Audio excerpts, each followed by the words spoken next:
Well, hello again. Welcome to Horror in Detail. Today we are going to share Wendigo and cryptids encounter stories. First story. This story was shared by u/m_ATL518, so credits to him. Georgia Wendigo encounter. Growing up in the mountains of North Georgia, camping and hiking were things me and my brother did so often it was second nature. So anytime Ryan and I had a break from school we would head straight for the woods. We packed our gear, let our parents know where we were going, and that was that, no questions asked. We decided to camp about midways through Jack's River Trail in the Cayuga Wilderness, and it's a trail we knew fairly well as we had used to a few times before to practice long hikes. We arrived at the trailhead around lunchtime, parked the car, got our gear out, and headed into the woods. We passed a few hikers as moved along and asked them how the trail looked, and the answer was always the same: wet. Jack's River Trail probably crossed the river 50 times as it went along its 17-mile-plus journey, and with the colder temperatures of late fall settling in, it was harder for the trail to stay dry. We moved deeper into the trail and started to look for a place to make camp. This is where Ryan and I made our first mistake. You see, Ryan and I have this rule. We don't camp near people if at all possible. Call us paranoid, but the last thing we want is for someone to drag us out of our tents and into the woods never to be seen again. So we always camped a pretty decent ways off of the trail and in the area that wasn't popular with overnight camping. Roughly 2.5 hours or so we found what we thought was the perfect place to set up for the 2 nights that we would be out. We came up to Horseshoe Bend and ventured about half a mile off the trail into a clearing and set up. We built a teepee fire lay for that night and pitched our tents on either side. After setting up and unloading, we decided to walk back to the trail and go exploring around some of many swimming holes Jack's River had to offer. This was during Thanksgiving break, and I remember being surprised at how few people were on the trail. Maybe it was the weather or the fact that this was early in the week, but there didn't seem to be anyone hiking, much less staying the night. Around 5 o'clock Ryan and I headed back to camp to start our fire, make dinner, and settle in for the night. As soon as the sun began to set, the cold rushed in. We added more wood to the fire, sat close, and just enjoyed conversation. Ryan was 2 years behind me in school. I was a senior and he was a sophomore, but growing up we had always been close. We always hung out in the same groups, played the same sports, had the same hobbies, etc. Around 9 we were settled comfortably around the fire.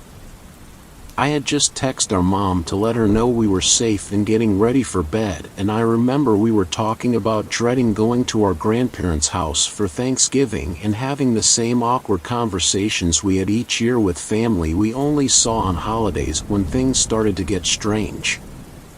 We were no stranger to sounds in the woods, and these woods were full of animals, from deer to black bears, and even the random wild boar. If you are in the woods enough you learn to distinguish certain sounds, and what we were hearing I can only chalk up to as odd. What Ryan and I heard was what sounded like someone sneaking around slowly just out of eyesight. With an animal walking on 4 legs you hear a tighter group of steps, but what we were hearing sound very distinct to what a human sounds like when walking slowly or trying to move without making much sound. I remember we both pulled out our flashlights and shone it in the direction we felt the sounds were coming from, but that is what was so weird. Whenever we would fix our lights on a spot we thought the sound were coming from, the location of the sound would suddenly change. It was as if there were multiple people walking around us. That's when the whistling started. At first I thought it was the wind, and I remember thinking maybe the wind is just throwing leaves around, and what we are hearing is nothing but the wilderness around us. Ryan looked at me and asked if I was hearing that. I didn't answer and was trying to focus hard on each individual sound.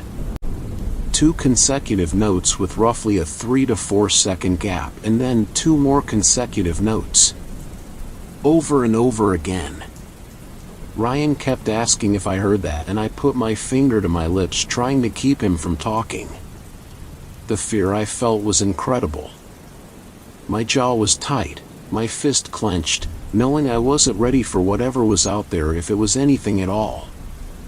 The whistling continued for what felt like forever, but thinking it through was maybe 5 minutes when Ryan finally yelled out into the darkness, "Hey! Quiet." The whistling stopped.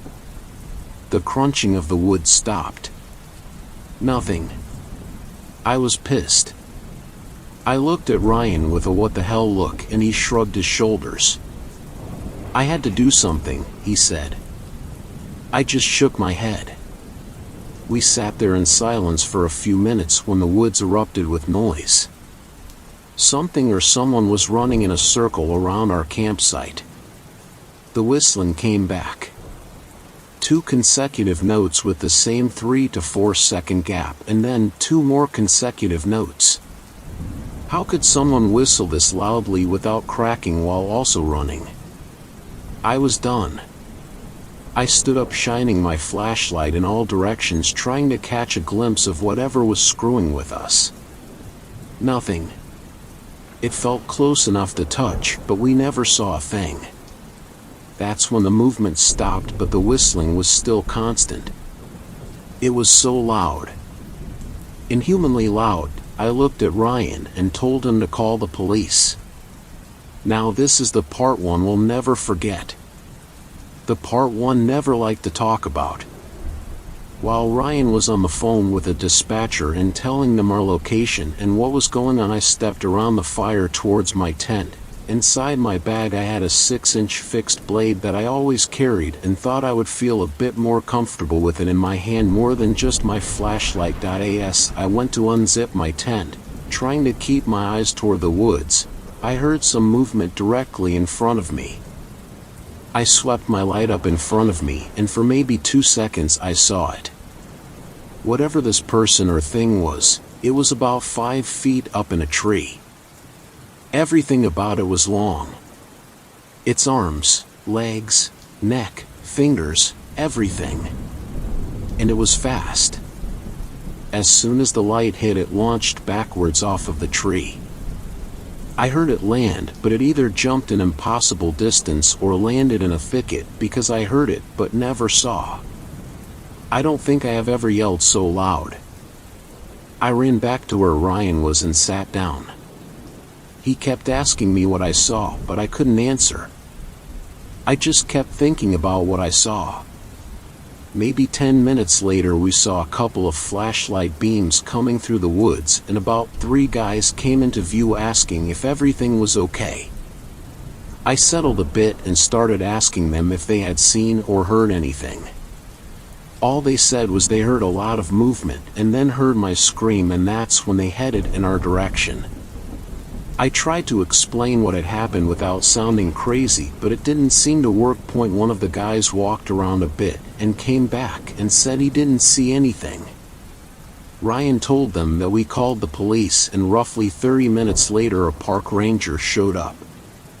Ryan and I tried explaining everything to him, but he just chalked it up to either a curious animal or some campers trying to mess with us. Either way, Ryan and I decided we weren't staying the night. We packed our stuff up and walked out of the woods with the ranger. He took our statement and we got in our car and drove home. Ryan and I don't talk about what happened that night, but neither of us have been back to Jack's River Trail and will probably never go back. Second story. This story was shared by you/Onyx_Ox, so credits to him. I think my mom was cursed by a Wendigo. TW, mentions of animal abuse/dismemberment. Every family member of mine, including myself, has had an encounter with the paranormal or supernatural at one point in their lives. from the little people that kept my great-aunt company as she lay dying in a hospital bed to myself making successful contact with something through a Ouija board.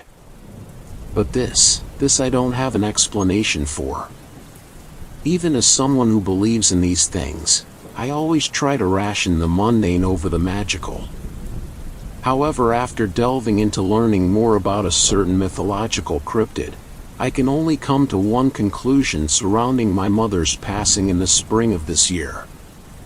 I used to live in the mountains in Northern California with my mom, who was a single mother, and the place we stayed at was a house that was owned by my aunt. It was a historical house with well over 200 years of history on the property, and being rebuilt and altered through the decades. This house was situated in the thick of the wooded mountain and forest stretched for miles beyond.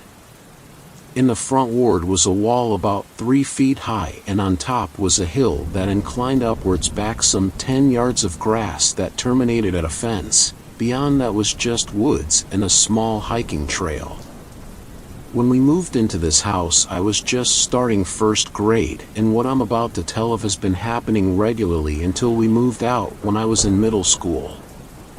My mom was also deeply spiritual and also believed in the supernatural, though I don't think they knew what she had possibly encountered.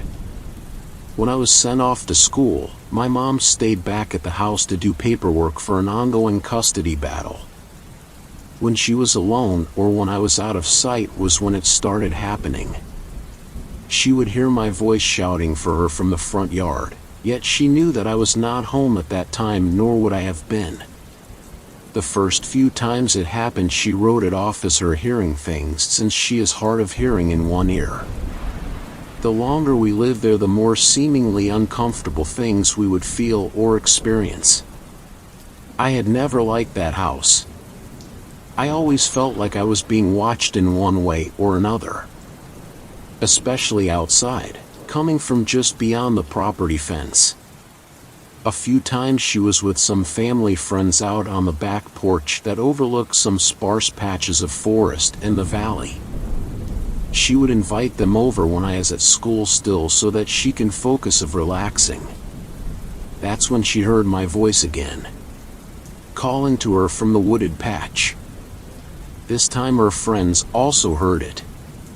Confused, they asked my mom, shouldn't I have been at school at that time, and why was I playing outside in the woods? I wasn't, had she told them that. At the same time, around the times that my mom supposedly heard my voice, a foul smell would linger around the property. When I would come home, or find my mom if I was off inside the house, my mom would keep asking me if I was really at school today, and I didn't just skip school. I always answered honestly that I was at school. The most vivid memory that my mom had of an encounter with an unwelcome friend on/around our property was one night in 2014, when I was in 4th grade, a magnitude 6 earthquake hit an adjacent county. Our property was very close to that county, and she was literally shaken awake. Note, the bedroom we were sleeping in had the bed right next to a glass sliding door that faced to the backyard. She tried to wake me up, but I was a heavy sleeper. Then, she smelled that foul scent again. 2 yellow eyes in our backyard caught her eyes. As she stared at this intruder in our backyard, the aftershock hit. Thankfully, we were far enough away from the epicenter that the only damage done to the property was a crack in the tiles of the backyard deck and also along the floor surrounding a pool we had. Another incident was that we used to keep chickens for eggs for a few months. We had the family handyman build an automatic closing coop so that the door would close just before sunset, to keep the chickens safe from mountain lions and other things that would eat chickens. Along with a metal fenced, not the chicken wire kind, but the heavy-duty ones that are used in construction sites, coop on all sides including the top to keep out the mountain lions, since a few were recently spotted north the nearby regional park. This was something that came from my own memory. At first it was just one chicken that ended up drowned at the bottom of our pool. After that we put a padlock on the gate to the coop. Then one late morning I was out hunting for frogs in the pool filter when I saw my aunt, mom, and family handyman, the same one that built the coop, look at the coop shocked and worried. The metal fencing of the coop of one safe had been completely ripped open, and inside the coop was a bloodbath. I came to take a closer look at the scene when I heard the handyman say, "I'm not sure this was a mountain lion. None of the chicken are eaten or missing.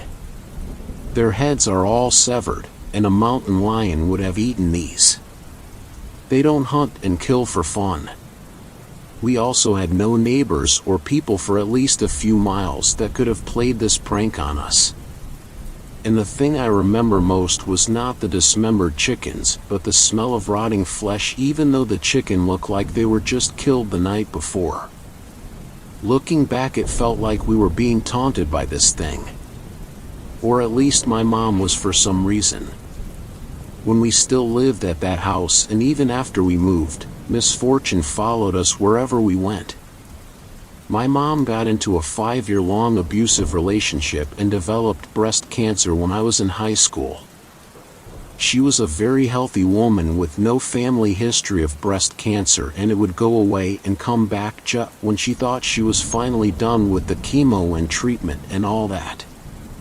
I had at some point in my teens gotten into cryptids, and specifically Native American folklore. If what I assume about her experiences are correct, I have heard that even if you evade death by the Wendigo, it will find another way to kill you. Doctors she would visit would express confusion as she was low risk in getting breast cancer, let alone having it keep coming back since they caught it early the first time. Though we had long left that house, it felt like the memories, the fear, it was always following her. In her last months alive when I was with her, she said she kept having dreams of that old house. Of my voice from beyond the woods, beckoning for her to come. Dreams about a thing that looked like a man, but wasn't exactly, bearing the same yellow glowing eyes she saw outside the night of the earthquake. She felt as if these reoccurring dreams were trying to tell her something. She had hoped it was something good and not malevolent. In fact, it did have my voice after all. Last year in the fires, the house burnt down. And this year in the spring, my mom passed away. Looking back, it feels like the pieces fit together for this. Everything from her diagnosis to how her cancer had behaved felt so off. It could be that she was cursed by this thing. Or maybe there was no supernatural explanation. But it still lingers in the back of my mind. Third story. This story was shared by you/I don't like Apapia, so credits to him. Please make sure your child behave in public. Studying abroad alone could be tough. Even without considering the difficulty of the course itself, my study in the US has been quite challenging, especially in the financial aspect. Everything here was so expensive compared to back home. I felt upset every time I did my monthly budgeting. Housing, food, tuition, and transportation, they all added up to a frightening amount. So, I started taking a part-time job. It was a medium-sized Thai restaurant just about 15 minutes from my dormitory. All the employees there were all Thai, and they immediately hired me as a waitress for a simple reason, being able to speak both Thai and English decently. Although I was the youngest there, I fit in easily, and everyone welcomed me as the little sister of the team. It was one of those rare occurrences where when the management claimed that they worked together like a family, they really meant it. The loneliness of being in a vastly different cultural environment bonded us, and we always looked out for one another. Overall, it was a really good workplace. The pay was not bad, and I also got paid extra with some free Thai meal every shift. The food was far from authentic. My mom would faint if she saw the chef put broccolis and carrots into green curry, but the part where we crowded into the kitchen and chit-chat over a hot meal together before the shift started was what I looked forward to the most each day. It was a little wholesome moment that reminded me of my family back home. There was one extra task that I needed to do each day before the meal, though. On the far corner of the restaurant was an old wooden shelf holding a small doll of a boy wearing a traditional Thai costume. This deity was called Kumanthong. The word Kumanthong meant a golden boy. The practice of adopting Kumanthong was a very old belief dating back hundreds of years, and somehow it still survived until today. Ask any Thai person you know about this, and you might hear an interesting anecdote. Kumanthong's origin was quite morbid, as expected. In the past, dead fetuses of children who died while still in their mother's womb were roasted and dried by a practitioner of black magic to create a Kumanthong. Through a specific ritual, the spirit of the stillborn babies would be invoked to possess these dried corpses. The owner could then adopt them and worship them, feeding them food like a real child. Obviously you couldn't use stillborns to create Kumanthong now, so people opted to use dolls instead. Still creepy, but it definitely resulted in less grave robbing if I had to guess. People believed that the Kumanthong would bring luck and prosperity to any household that took good care of it. My grandmother also adopted one at her home in Bangkok. She had always had it ever since she moved there 60 years ago. One of the stories she would tell me all the time when I was young was about the one time she forgot to turn off the stove before going to bed. She told me that she had a bizarre dream that night where she saw a small child dressed in traditional Thai outfit running in her house, giggling like he was trying to show her something. She felt like someone was pulling her leg, then woke up to the smell of a burning kitchen. Luckily, she was able to put out the fire very quickly, and until today, she still believed that the Kumanthong came to warn her about the fire in her dream. Noi, the owner of the restaurant, must have held the same strong belief as my grandmother. I had never met her, but our manager told us that she was quite superstitious. Apparently, she came to the US with almost nothing but somehow managed to buy the restaurant at a very favorable price. Not only that, a famous food blogger came in a few years ago and left a good review, resulting in the business picking up very quickly. Noi credited all these lucky events to the power of the Kumanthong. Therefore, it was crucial for her that we treated the Kumanthong with utmost respect. We had to treat it like a real child. I was never the person who would believe in these supernatural deities. But in Thai, we had a phrase saying if you don't believe in it, don't disrespect it. That phrase was something I lived by all my life, so when the manager asked me to take a small plate of food to the Kumanthong, I complied. Kumanthong, the dinner is ready. Please enjoy. I murmured to the doll as I placed the tray of food and a glass of red Fanta on the shrine. Yes, red Fanta. As absurd as it may sound, Kumanthong's choice of drink was apparently strawberry soda. People used to offer the Kumanthong blood in the past, but not anymore. It was a common agreement that since the red Fanta and blood were both red, they should be an acceptable substitute. It was just a normal day for me. I completed my daily ritual of offering food to the Kumanthong and went about my day, getting ready for the restaurant to open at 6. It had been raining all afternoon without a sign of stopping, so I expected it to be one of those slower days. Around 15 minutes to 6, the first customer showed up. They were a family of 3 consisting of a father in his late 30s, a tired-looking mother, and a young son dangling in her arms. The child was about 3 or 4, which was the worst age to be out in a public place. Most of the time, they were not old enough to learn to behave properly in public, but they were not young enough to be confined to the child's seat for the entirety of the meal either. I glanced at my manager, Namwan, who returned me a look that said, "Go deal with them, please." "Good evening, sir. I'm afraid we won't be opening until 6. I said politely. "We understand, but can we just wait here? I have a reservation at 6 under Jim.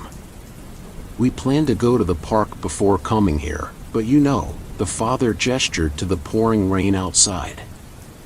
"So we are a little early." "Of course." I led him and his family to the reserved table, right under the Kumanthong shrine. "We'll let you know when we're ready to take your order. Would you like some drinks meanwhile?" "Yes, just water," the father said. "Daddy, can I have a Coke?" the boy asked as his mother placed him on a chair. "Fine. Water and a can of Coke then," the father gave in. The kitchen was already busy even though no order had come in yet. The chef was thawing the meat and cutting vegetables, while the kitchen hands were busy preparing spring rolls fillings. I squeezed past them to the fridge where we kept all soft drinks. There were some iced tea and lemonade soda, but no Coke. "Are we out of Coke, Namwan?" I asked the restaurant's manager, who was wrapping spring rolls nearby. "I told you to refill it last night, didn't I, Lek?" Namwan shouted at one of the kitchen hands. "Sis, I'm so sorry, but I forgot," he shouted back. "This guy." Namwan sighed deeply and then turned to me. "Fa, can you please go buy some from the grocery store near the bus stop? Just take the money from the cash register." I didn't want to go outside in this weather, but someone had to do it, and it was better if I did it before more customers arrived. Since everyone else was busy, I decided to take one for the team. I grabbed the umbrella and started walking.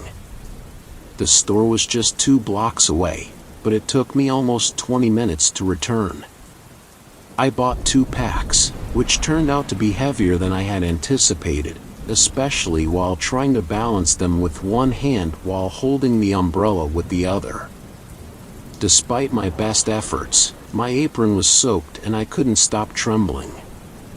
This chilly weather was something a person from a tropical country like me could never get used to.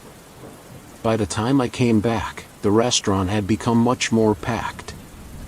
A big family arrived without a reservation, and Namwan was busy rearranging tables and chairs to accommodate them. I quickly changed my apron, grabbed a can of Coke, and walked over to the first family. The mother and father were engrossed in a conversation about politics and weren't paying attention to their son. The boy had climbed onto his chair to the Kumanthong shrine, and to my horror, he was drinking from the glass of red Fanta meant as an offering. Noi would be furious if she saw that. "Oh, no.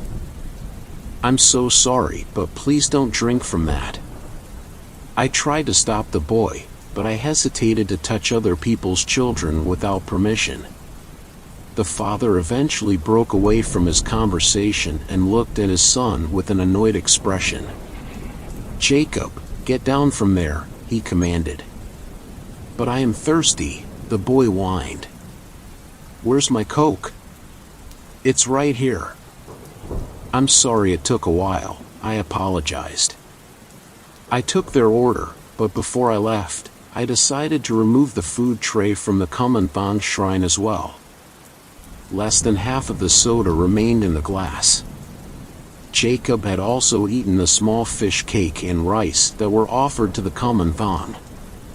Although I didn't believe in the Kumanthong, I still thought it was quite disrespectful for his parents to let him do that. I brought the tray back to the kitchen. The kid at table 14 ate the offering, I told my manager. Should I refill them? What kind of parents let their child eat from a random shelf? Namwan complained as she handed the long list of orders to the chef. Yeah, We should refill that. But first, we need 12 extra champagne glasses for table 2. There are some in the dishwasher, but probably not enough. I'll look for some more in the storage room. More customers kept coming in, and I was so busy I forgot to refill the offering. An hour or so passed, and I was helping a customer with his receipt when Jacob's mother approached me at the counter with a hysterical expression on her face. "My son is missing," she screamed. I took him to the bathroom, and I got distracted from a call. He didn't come out, so I went in to check, but he wasn't there. This was definitely something above my pay grade. I called 911 over, and she consoled the panicking mother while sending some of us to look for the boy around the restaurant area. I was sent out to the balcony. The rain had not stopped, and the wind was blowing cold droplets of rain into my face. I started shivering almost immediately. Our restaurant was on the second floor of a 4-story building. The storage room and the bathroom were only accessible through the long balcony outside. A flight of stairs led down from the balcony to the parking lot. I saw Jacob's father walking around in the rain, calling out to his son. His yelling was swallowed by the sound of the heavy rain. There were many cars parked there, but there was no sign of any other human. I went into the bathroom, just to be sure. Obviously, it was empty. According to Jacob's mother, she was waiting for him in front of the bathroom, so there was no way she wouldn't have seen him leaving. Jacob might be able to fit into the small window if he tried, but I doubted he could reach it. As I was about to leave, I heard a faint giggle. "Jacob? Come on out, your parents are looking for you," I said, turning around. Nobody was there. I must have confused the sound of the rain for a child's giggle. For the storage room, it was harder to tell if someone was there at the first glance. We didn't clean it as often as we should, so it was all dusty and full of junk. Employees' lockers were located on one side, several boxes of unopened dry ingredients on the other. Broken chairs and tables were stacked near the corner of the room, with cleaning supplies scattered all over. There was only a single light bulb in there, and it was not very bright. At first glance, there was no one there. Then I heard it again. It was the sound of a child laughing, and this time, I was sure of it. The giggling sound was soft and belonged to a boy around Jacob's age. I was very spooked by this point. "Jacob? Are you there?" "He's not here." "Just me," a boy's voice replied, and I froze. He replied to me, in Thai. Suddenly, my eyes caught a movement in the dark corner of the room. I believed I saw a small head, covered with black hair and a traditional Thai top knot, moving into the shadow and disappearing. Remembering how Jacob was blonde, I screamed and slammed the door closed, hitting my back against the balcony's railing as I backpedaled the hell out of there.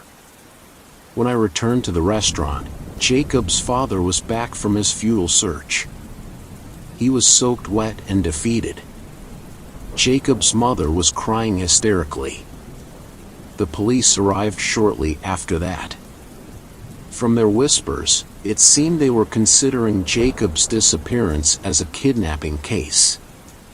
I gulped and turned to Namwan, who was biting her nails anxiously. "Namwan, does any one of us bring a child here?" I asked.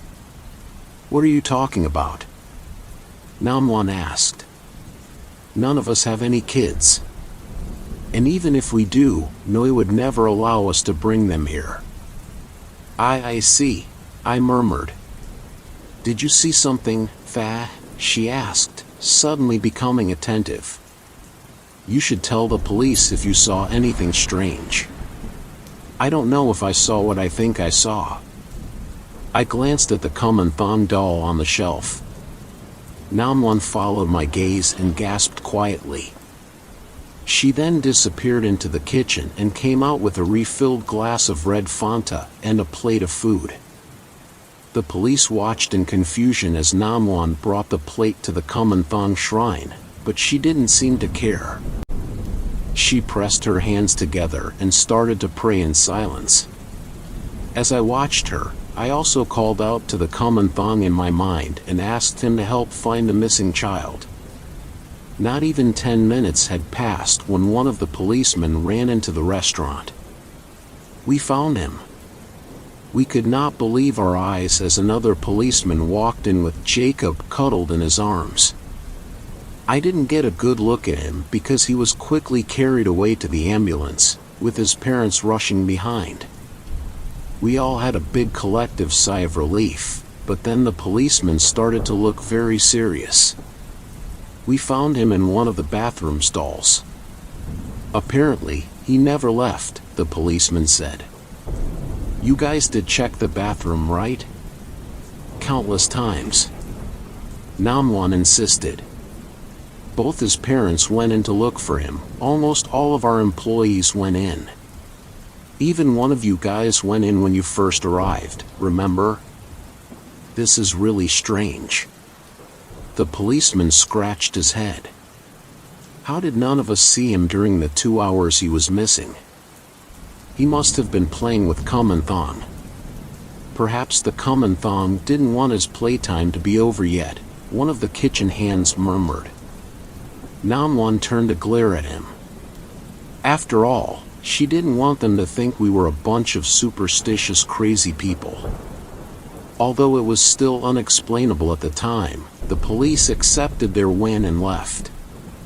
My life resumed its normal routine. We never saw Jacob's family again, which was understandable. I wouldn't want to come back either if I were them. I still thought about them and the weird encounter in the storage room from time to time, and I brought it up with Namwan one day. Actually, a policeman dropped by a week after that, Namwan said. You weren't here since it was not your shift. He came to ask if we had seen any suspicious individuals that day. They suspected that something emotionally traumatic happened to that kid. Why did they think so? I asked. Because the boy wouldn't speak to anyone after the whole ordeal. His parents said it was like he was a different person.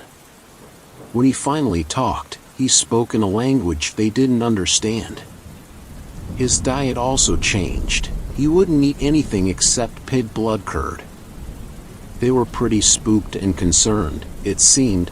Namwan handed me the tray. Anyway, take this to the Kumanthong, will you? I looked at the tray. The glass was filled with Coke this time, and the food offering was not Thai food, but a small portion of mac and cheese and 2 pieces of chicken nuggets. Mac and cheese? Namwan shrugged nervously. Well, I just think that, maybe he might prefer this. We never heard from Jacob's family again. Noi still refused to move the shrine from its original place. Therefore, we just tried to avoid seating families with young children near the Kumanthong shrine nowadays. If you're reading this, please make sure to remind your children to behave when out in public, especially when you visit a Thai restaurant. Otherwise, the child you take back home might not really be yours. 4th story. This story was shared /horror_writer_1717, so credits to him. I used to be a park ranger and even I don't believe the horror I found in the woods. I'm posting this as a warning. There are things out there that you don't want to know about. Stay away from them. Don't go looking for them. I'll tell you my story in hopes that it will quench your curiosity. It was a night like any other night. At least lately. I had barely arrived at the ranger station and there were already 4 calls of vacationers' homes getting broken into. Out here in the West Virginia Wildlife Preserve, people tend to think that just because they plant some houses that the animals should somehow know and respect boundaries. That's kinda tough when the animals are on a huge plot of land where they've never been hunted and never even been threatened by anything other than a bigger animal. Folks seem to think this is a great vacation spot for them. What they don't realize is it's also a great vacation spot for the animals. I hopped in the company truck and started toward my first destination of the night. An elderly couple had been terrorized by a deer that literally broke in through a sliding glass door. They managed to trap it in a side room and needed someone to go release it. I got elected. When I got there, the vacationers looked like the ones caught in headlights. They were still wide-eyed. I could tell they were in shock. I had them go into another room and close the door. Once they were out of the way, I found the closest door to the outside and opened it. Then I went to the room with the deer in it. I slowly opened the door and was shocked to find the room covered in blood. The deer was laying on the floor panting. I approached it slowly, circling around to leave the doorway open, hoping to give it an escape route. The closer I got, the more I realized this deer wasn't going anywhere. Its side was covered with claw marks. At first I thought a coyote had attacked it, but the marks were too far apart. They were large enough to be caused by a bear, but the individual claws were too far apart. I'd never seen anything like this. If I had to compare it to something, I'd say Freddy Krueger sliced it up. The deer's eyes went wide when I approached it, but it didn't jump up and run. I took this as a bad sign. Its breath came in ragged gasps as I struggled to roll it over. Once I did, it was my turn to struggle breathing. Its entire side was torn to shreds, but that wasn't the worst part. There were large chunks that were missing. I examined the wounds and found bite marks where the missing flesh should have been. But the bites were massive. If it wouldn't have challenged the laws of nature as well as my own sanity, I would have said it was bitten by a shark. Blood poured out of the side, and the deer struggled to draw breath. I stood and left the room, leaving the poor creature the dignity of a private death. When I went back and it was still, I took pictures with my cell phone and tried my best to carry the creature out without making more of a mess. After I got it loaded on the back of my truck, I went back inside and talked to the vacationers. When I opened the door to the room they were in, the woman's eyes grew wide and she started screaming. The man's eyes were the size of saucers as well. I approached them slowly with my arms outstretched to try to calm them down. It seemed to have the opposite effect. They started climbing the furniture and clawing at the walls to get away from me. I decided to back away and give them some room. "What's wrong?" I said. The man pointed a shaky finger at me. "Yo, you're covered in blood," he said. "The deer got you," the woman said. "You've got rabies." "Or worse," the man said, keeping his distance. "I'm sorry, folks," I said. "This is the deer's blood." "You killed it just for breaking in?" the woman said. "What?" "No, it was already injured. I just took it to my truck." The couple seemed to settle down and consider this. "So you don't have rabies?" the man said, slowly looking me up and down. "Or anything else?" the woman said, hiding behind her husband. "No, ma'am, I'm fine." She took her turn eyeing me up and down, I assumed looking for wounds. Being satisfied, they asked the one question I didn't want to answer. "So what killed the deer?" the man said. "I really don't know," I said truthfully. Having just gotten them calmed down, I didn't want to send them back into a panic. "It was probably just a coyote," I said. A coyote? The man said, diving back into the pool of panic. Or a bear? I said, trying and failing to calm them. A bear? The woman said, diving in after her husband. You know, folks, you've had a traumatic night, I said. I can't tell you what to do, but if I were you, I'd. We're leaving, the woman said, dragging her husband out of the room. That sounds like a good idea, I said. And then, like an idiot, I added, I hope you enjoyed your stay. They either didn't hear me or ignored me. Either way, it wasn't long until I heard a car start, then roar away from the house. I went back into the room where the deer had been trapped and started working backwards from there, trying to find out what had happened. It wasn't hard to pick up the trail. It had been bleeding badly. Seeing the bites and claw marks made that fairly obvious. I tracked back through the kitchen and out the smashed glass door. Once outside, I turned on my flashlight. The trail was a little harder to follow, but not much. I could still see drops of blood beside its tracks as I followed them back toward the pond behind the house. I approached the pond and saw signs of a struggle. This must have been where the deer was attacked. There were other tracks in with the deers, but they didn't make sense to me. They were large, too large. Their shape was odd as well. If I had to call them anything, I would have called them duck prints. But massive. Larger than any duck by many times.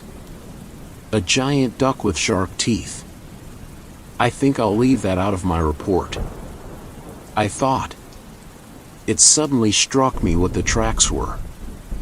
It was a man with swim fins on his feet. But why? Why go to all that trouble to poach a deer when you can just knock it out with a tranquilizer gun? My mind sent me an answer, but I didn't like it. What if the man is a psychopath? Just getting his kicks by killing an animal with his bare hands? I thought about the mental hospital in the neighboring county and wondered if one of their patients had taken an unsanctioned leave of absence and they were trying to keep it quiet.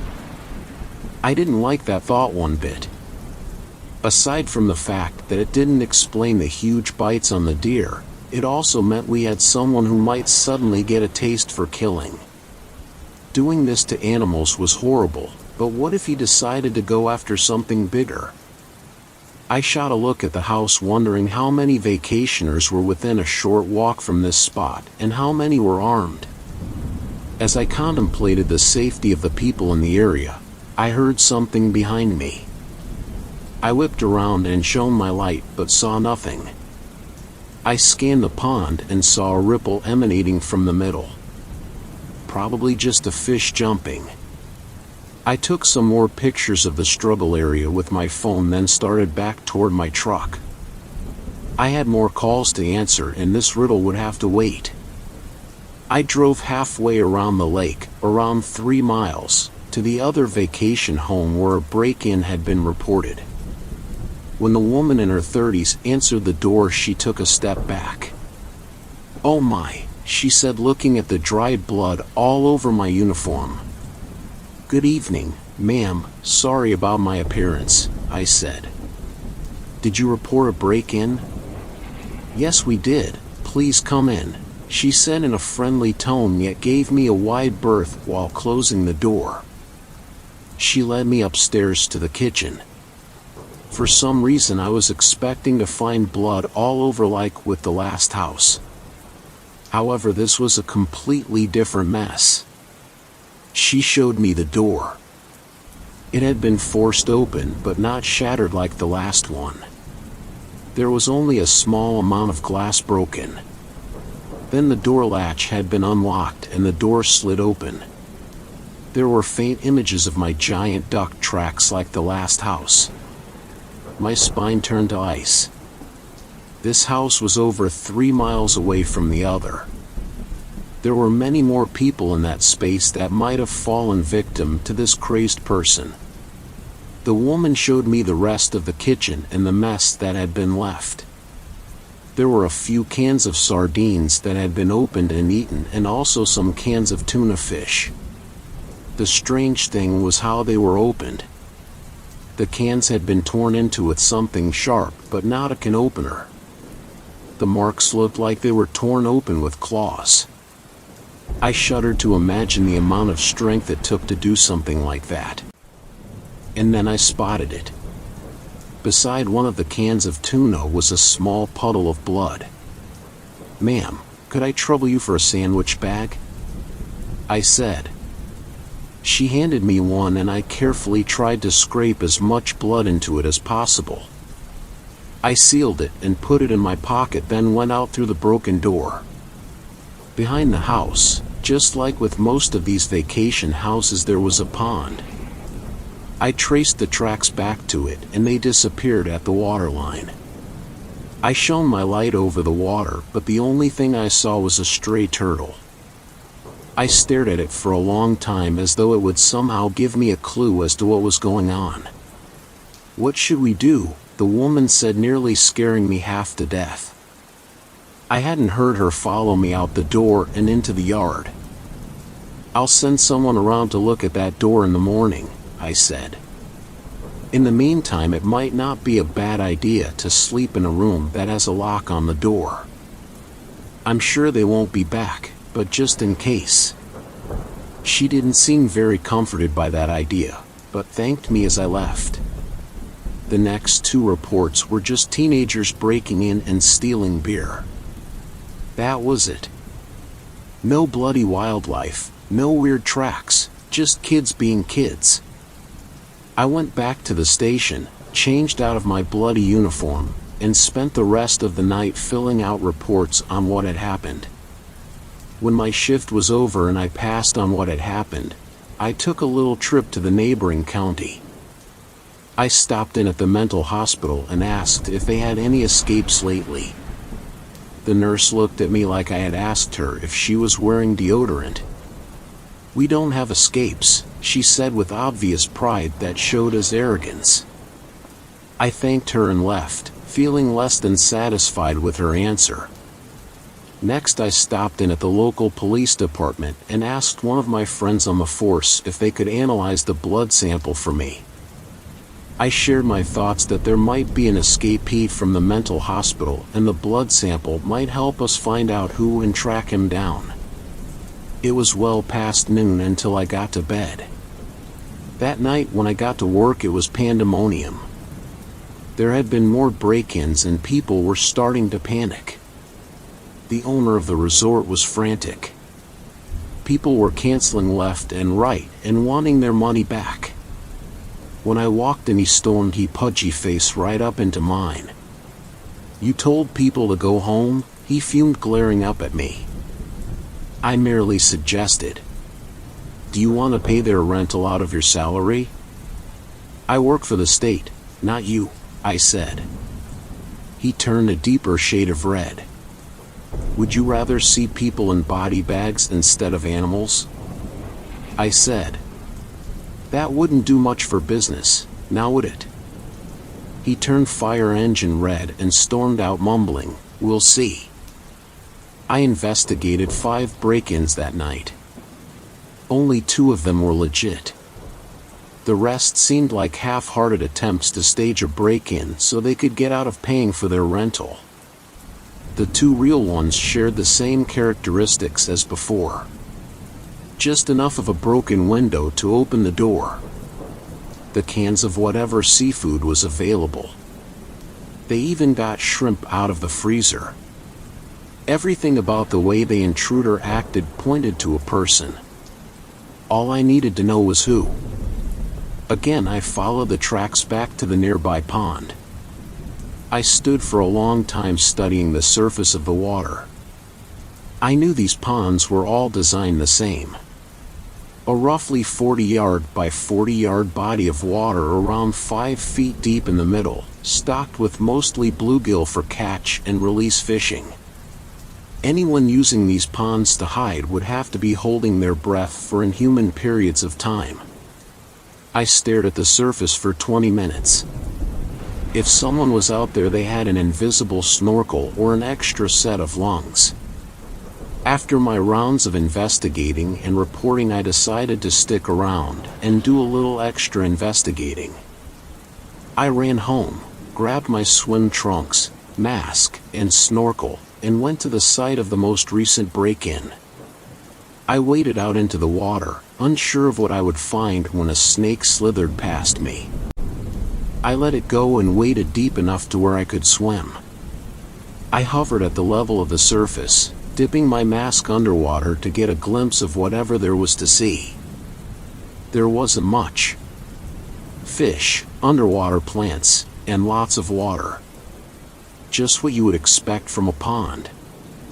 As I kept going towards the middle, the water was getting deeper. I now couldn't touch the bottom. I had to float on the surface. Looming in front of me was a dark spot on the bottom of the pond. I took it for a rock, but swam close enough to investigate anyway. In for a penny, in for a pound. As I drew close enough to hover over it, I realized it wasn't a rock. I took a deep breath and dove to find out what it was. The further I swam down, the further I was able to swim down. I kept going and going. Light disappeared. I was sure I had been swimming straight down for a solid minute without touching the bottom. I turned and looked up. The surface of the pond was only a pinprick of light. My lungs screamed at me to turn around. I had no choice but to comply. I clawed at the water in desperation. It seemed like I was swimming in mud or something was pulling me down. Almost like a force or current pushing against me, wanting me to drown before I could fully explore this hidden secret. After what felt like an eternity, I broke the surface of the water and gasped for air. I swam over to the shallows and walked out of the pond. I collapsed on the shore and lay there for a long time trying to regain my breath. As my brain received oxygen, I thought about what had happened and if it had been real, an illusion, or if I had just gotten turned around somehow and stuck at the bottom. I had to find out. I wasted no time driving 2 counties over and renting some dive equipment, along with a light. So armed, I returned to the pond and walked toward the middle again. This time when I dove toward the dark spot, I was able to see exactly what it was. I used the flashlight to examine the darkness. As I swam deeper, the sides closed in on me as if I was swimming down the gullet of some massive fish. I've never been claustrophobic before, but that was rapidly changing. I barely had any room to maneuver as the sides closed in. I contemplated turning around, but there was no room. I could feel myself start to panic. I had to focus to keep my breaths regular. I was very close to a panic attack when suddenly the tunnel opened up again. The sides grew further apart. I checked my watch and I had been under for 15 minutes. The sides of the tunnel had spread out so far they were barely visible and I could see a light ahead of me. I swam toward it, desperate to get out of this water. I broke through the surface and looked around. I was in the pond. Somehow I had gotten turned around and was back in the pond. I swam to the side until I could stand and walked out to the shore. Looking around, I made a startling discovery. I was in a pond. The same one as the break-in last night. Somehow there was a hidden tunnel between the 2 ponds. That's how the robber never gets caught. He just swims to the next pond slick as snot. No fuss, no muss. I now knew the how. But I needed to know more. As tempting as it was to swim back through the tunnel, I was still a little shaken and didn't want to risk an underwater panic attack. I walked back to my truck, took off my dive equipment, and drove back to the dive shop. I asked about frequent customers, especially for refilling tanks. They told me they had a few regulars that came in every weekend, but no one new and no one who needed refilled more than once a week. I asked if there were any other dive shops in the area, and they told me the next closest one was over 100 miles away. I went home frustrated. It wasn't making sense. He would need air to swim back and forth through that tunnel, and that was his escape route. I was sure of it. I tried to sleep through the afternoon, but my mind wouldn't let me rest. It was working on the impossible puzzle of how the robber was getting air. I borrowed a couple trail cams and set one up at each pond. I needed to see if he had some new tank system or what. I also wanted to identify him and shut him down fast. I made sure to stay away from those ponds that night so he would feel free to do his thing. In the morning I gathered the cameras and took them home. I downloaded both memory cards before watching the video. Just as the second download was finished, my phone rang. "Hello?" I said. "Hey, John, it's Steve. I got the results from that blood you gave me the other day." "Great," I said, hitting the play button on my computer. "Were you able to get a match on any hospital records?" "Not exactly." "Why not?" I asked as a ghostly green image appeared on my computer. The image was blurred, but it was definitely the size of a man walking upright toward the camera. I clicked to the next slide and froze at what I saw. "Well, the thing is, the blood you gave me came back as reptile DNA." I registered the words he said in my mind, just like I registered the image on my computer screen, but I just couldn't place them in reality. "Are you there?" he said into the phone. "Yes, I'm sorry," I said. "Could you send a copy of your findings to my office?" "Sure, no problem." "Thanks, I appreciate it. You really helped me figure this out." "Anytime," he said cheerfully before hanging up. I hadn't taken my eyes off the computer screen the whole time. No matter how long I stared at it, I couldn't make my mind acknowledge it as real.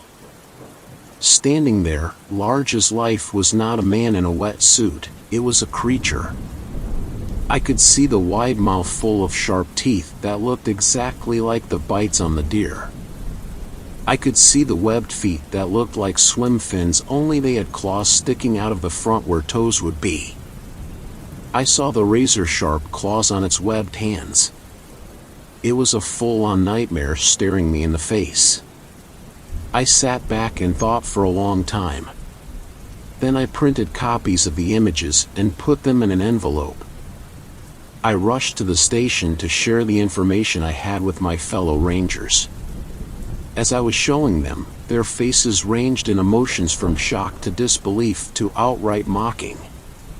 As I was going through my investigation, the owner of the timeshares walked in. "What are we all looking at?" he said, eyeing me with contempt. "It seems like John has solved the case of the break-ins," one of the other rangers said. The owner approached. He picked up the lab report and read it, then stared for a long time at the picture. "Do you know what this is?" he said absently. "I really don't know yet," I said. "I've never seen anything like it." He turned to me and smiled. "This is money," he said, holding up the picture. "What do you mean?" I said. "Those idiots that go around hunting, what do they call them?" "Cryptids?" "Yeah, cryptids. They'll pay through the nose if they think they can find something like this. And then there's the TV shows and merchandising," he said. "You may have saved my financial hide." He beamed at me. "I don't think you understand," I said. "This is a dangerous animal. If you had seen what it did to that deer." "So what do you want to do? Hunt it down and kill it?" Maybe not kill it, but definitely tranquilize it and take it to a secure location where it can't hurt anyone. You dumb son of a bitch, he yelled. I could make a mint. I wouldn't even have to repair those houses. They would all rush in to investigate and leave piles of cash in my bank account. But what about the people? Who cares about the people, he said. Throw them all out. I've got the chance of a lifetime beating down my front door, and you want to flush it down the toilet because you're scared someone might break a nail. He was breathing hard and staring up into my face. The air was charged with fury. His and mine. And then a sudden calm came over him. Charles, he said, addressing the lead ranger. Isn't this a wildlife preserve?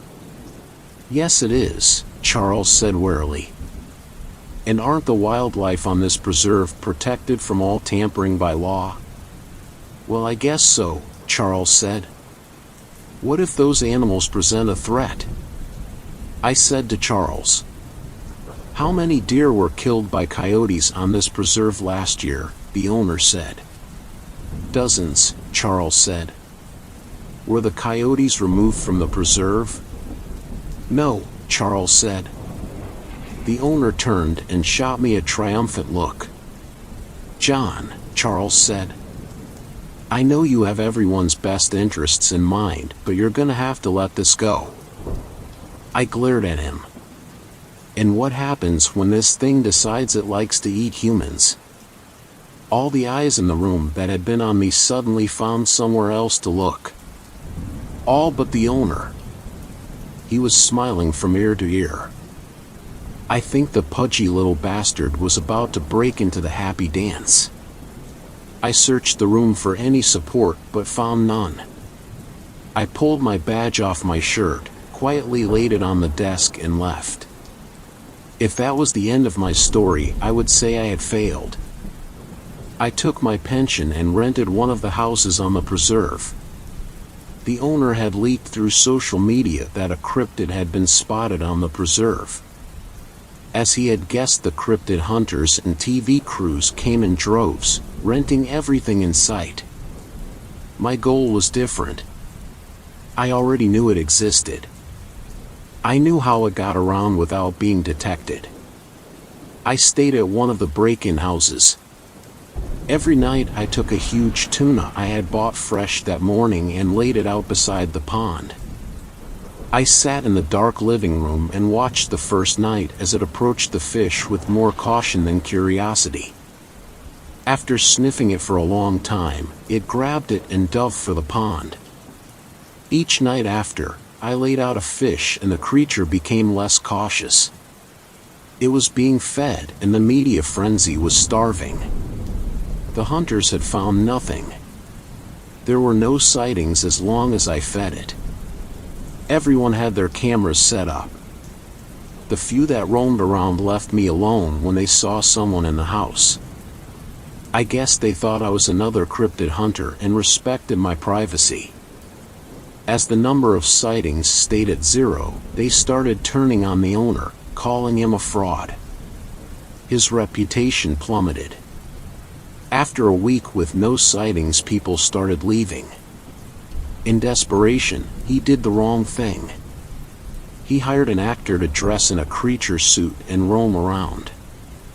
Of course, the hunters and shows saw right through this and destroyed what was left of his reputation.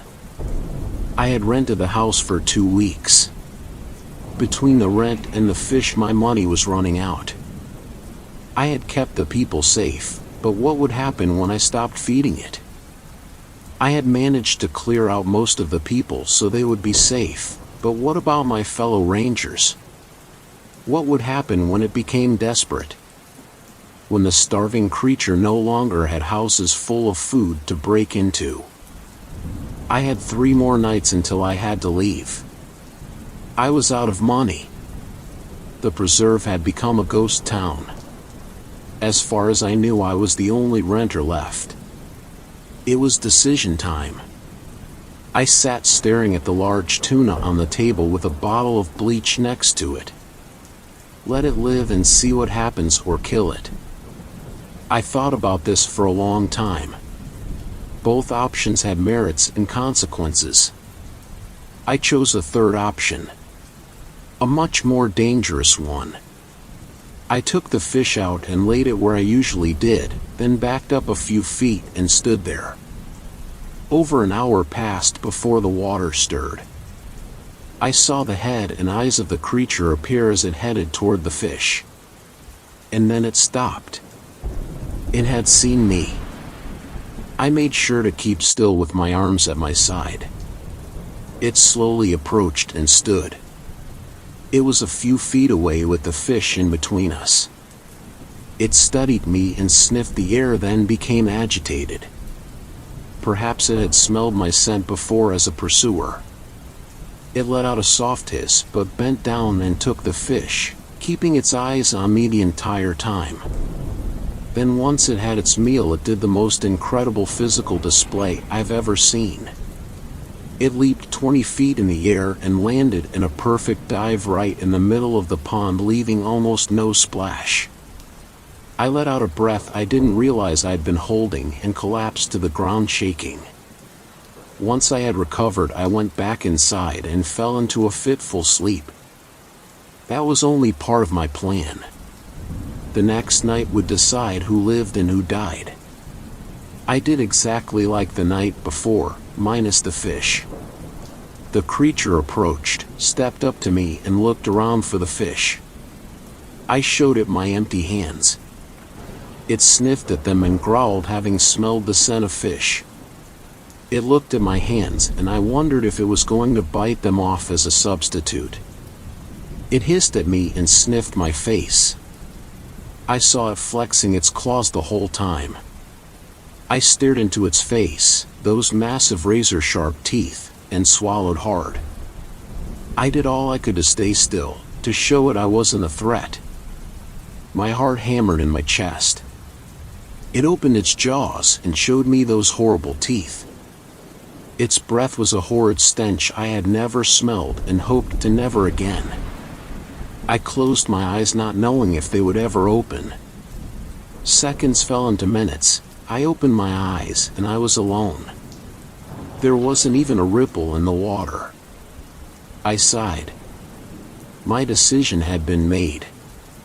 It had shown restraint and I would too. I went back inside, packed and left. I could only hope and pray that the people that remained, including my former co-workers, would be safe. I went home and slept restlessly. In the morning there was a report in the newspaper on a break-in at the wildlife preserve. They said the only thing that was taken were cans of tuna fish. I smiled ruefully and wondered how long it would stay that way. If you're reading this, don't go looking for this thing. If you see it, don't tell others about it. Just leave it alone and hope for the best. Fifth story. This story was shared by you/Kawalker, so credits to him. I thought black magic was fake, but now my life is in danger. I'm so terrified. I don't know what to do and I'm scared it's already too late. This all started around 2 weeks ago. I was at my best friend Hannah's house, and she was getting ready to move to university. We've been friends for as long as I can remember. We did everything together. We went to the same schools and got our first job together, though that wasn't hard in such a small town. She had decided the next stage of her life would be to move to a university on the other side of the country, in a big city. I can't say I was too pleased about the news, but I wanted to support her through everything. So I decided I would stay at her house to help her pack the weekend before the big move. We thought having 2 people would speed things along, but we couldn't help but get distracted by everything. We'd been through just about every school planner, photo album, and diary entry we could find. Just before we gave up for the night, Hannah called over to me. "Hey Kate, take a look at this." She was showing me a postcard-sized book. It was bright red with a scribbled drawing of a black cat on the front. The title was written in black curly letters, almost like fancy old-fashioned handwriting, The Little Book of Black Magic. "Where did you get that?" I asked. "Not sure. I've had it since I was a kid." "Want to try it?" Something you should know about Hannah is that she's fearless. She watches horror films as a form of relaxation, whereas I jump at the slightest noise. I wasn't too keen on the idea of black magic, even if I didn't really believe in it. Something about it gives me the creeps. "I'm not sure, that kind of stuff freaks me out," I said, not wanting to sound like I was already spooked. "Come on, it'll be fun," she insisted. I hesitated before I answered. "Okay, but after this we're going to bed. It's already midnight and I'm getting tired." "Yes," she shouted, maybe a little too loudly. She lived with her parents and they were already in bed. Midnight is the perfect time for a ritual, you know. We dropped what we were doing and sat on her bed together, leaving her room in a mess. She started flicking through the book as I watched over her shoulder. "What about this one?" "Evil Eyes, it's called." At this point Hannah was grinning from ear to ear like a child. This was her perfect idea of fun, although for me it might have been my perfect idea of hell. I didn't know how long it was going to be until I could see my best friend again after this weekend though, and I would do anything to make her happy. Sure, whatever, I just wanted this to be over as soon as possible. "All we need is a candle. Do you think a vanilla cupcake one will work?" Hannah was already standing, walking over to grab the candle off of the cluttered chest of drawers. "I don't see why not," I replied, standing up to join her. "Now, I don't want to write the rules here because I want to do everything in my power to stop people from trying to recreate this dumb ritual. But to keep it short, we had to sit facing each other holding each other's hands with a lit candle in the middle. Once we were ready we would say the phrase 'take my eyes and blind me with darkness' in unison, then blow the candle out and wait. The book didn't actually say what was supposed to happen after that, but the whole idea was that you'd be giving a demon permission to use your eyes, or something like that. So, we did everything perfectly, then sat in the darkness waiting for something to happen. Of course none of us actually believed this would work, so when a few minutes of silence passed and I started hearing Hannah giggling, I knew it was finally over and we could go to bed. "Do you think it was the vanilla cupcake scent?" she asked, still giggling as she stood up to turn the lights on. "Who knows, maybe the demon is more of an Old Spice fan," I replied, feeling relief that it was over with. I knew nothing would happen, but I don't like the idea of sitting in the dark trying to summon a demon. The rest of the weekend after that was uneventful. We finished packing and I said my goodbyes to Hannah as she left to move on to the next stage of her life. Things seemed to go on as normal, except now I didn't have my best friend around to spend all of my time with. That was until the following Tuesday, when I received a message from Hannah. Hannah, 10:08 a.m. "Hey dude, I had the weirdest dream last night." Kate, 10:11 a.m. "Oh?" Hannah, 10:13 a.m. "Yeah, I was watching this creepy-looking old dude walk non-stop for hours down random roads and motorways from behind, like a drone following him. But somehow I knew he was going to my house. You know that weird dream logic where you just seem to know things?" Kate, 10:17 a.m. "Sounds like you've been watching too many horror films again, haha." Hannah, 10:17 a.m. "Yeah, you are probably right, LMAO." After that, Hannah began telling me that she had the same dream every night. The roads would change, but she'd be watching this man walk for what felt like hours. This went on for about 3 nights before she told me that she started recognizing the roads, He'd walked all the way to our little town. She was getting pretty freaked out by this point, and I think for the first time in my life I was the one who was having to calm her down, instead of it being the other way round. We chalked it up to the stress of the move. After all, it was her first time outside of our town, and now she was living alone in a big city. When Friday came, I was woken up by a phone call. As I blinked away the tiredness, I could see it was Hannah calling.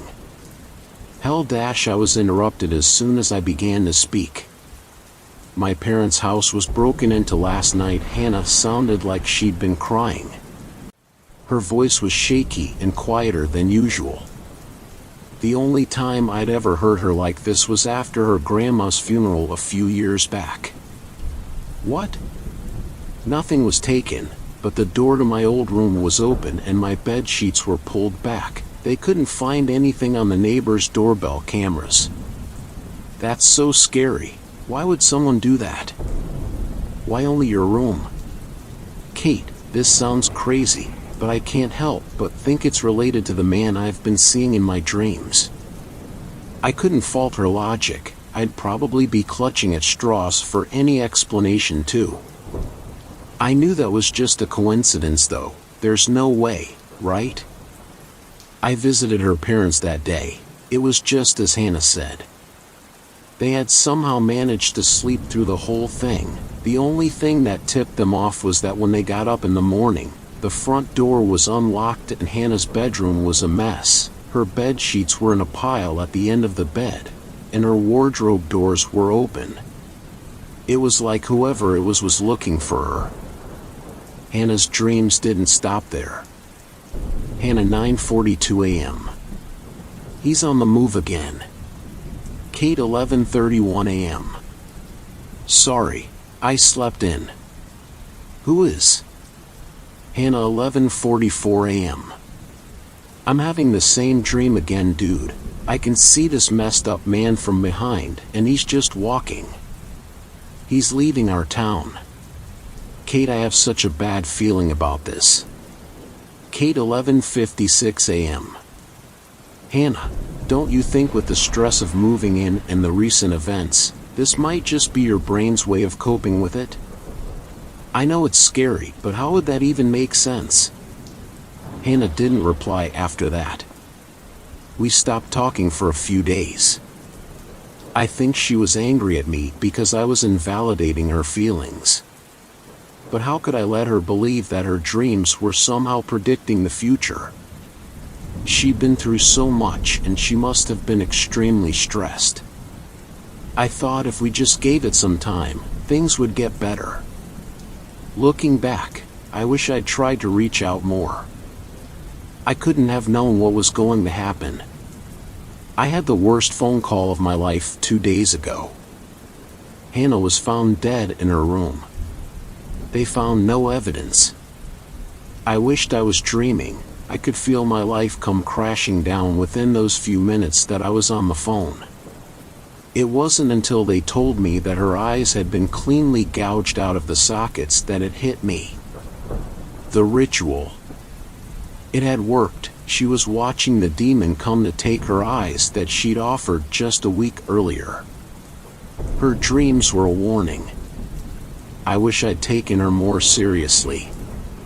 When the phone call ended, I was staring at my phone screen, unmoving in total shock. That's when I noticed I had message notifications and 3 missed calls from Hannah. I hesitated before opening them. Hannah, 4:44 a.m. He's here. I watched him walk here in my dream and now there's someone at my door, please help me. Asterisk missed call from Hannah. Kate, please wake up. Asterisk missed call from Hannah. Asterisk missed call from Hannah. There's someone in here with me. I don't know how to process any of this. I've lost my best friend because a stupid ritual in a book we thought was for kids. I thought the worst part was that no one believed me. That was until I went to sleep last night. I dreamed of a man walking for hours, but this time I knew he was coming for me. Thanks a lot for watching the video till the end. Subscribe to our channel Horror in Detail. Drop your opinions/suggestions in the comments section, and like the video as it helps with the YouTube algorithm.